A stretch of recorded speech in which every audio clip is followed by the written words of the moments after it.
হাড় ভগা আৰু জোৰা লগা। মানুহৰ শৰীৰত 206ডাল হাড় আছে। এই হাড়বিলাক বয়স হ'লে টান হয় যদিও ই একেবাৰে চনকা। বেছিকৈ আঘাত পালে হাড় ভাগে। দেহৰ আন অংগৰ হাড় ভগাতকৈ মূৰৰ লাওখোলাৰ হাড় ভাগিলে অলপ বেলেগ লক্ষণে দেখা দিয়ে।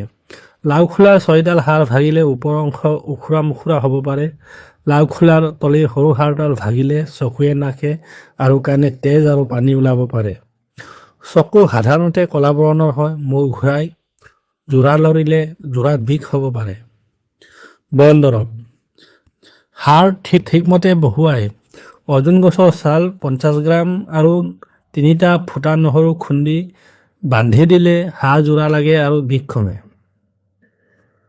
2. হাড় জোৰা লতা 8 পৰা 10 ইঞ্চি ভালদৰে খুন্দি তাত কেঁচা হালধি পিহি ভঙা হাড় ভালদৰে জোৰা লগাই বান্ধিলে সহজে হাড় জোৰা লাগে।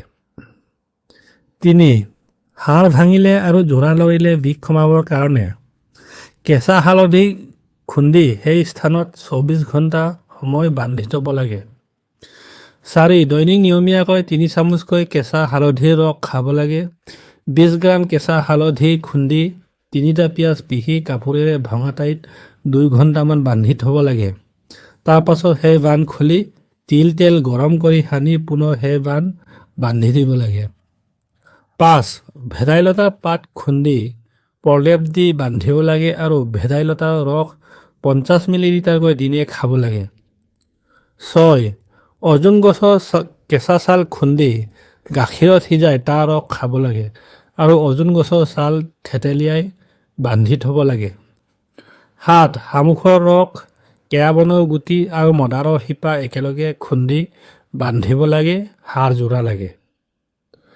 এই ৰোগৰ কিছুমান পথ্য হ'ল হাড় জোৰা লতাৰ ৰস, ভেদাইলতাৰ আঞ্জা, অৰ্জুন গছৰ ছালৰ গুড়া, দোৰোণ বনৰ আঞ্জা। দিনে এটাকৈ নহৰু খালে যথেষ্ট উপকাৰ পোৱা যায়।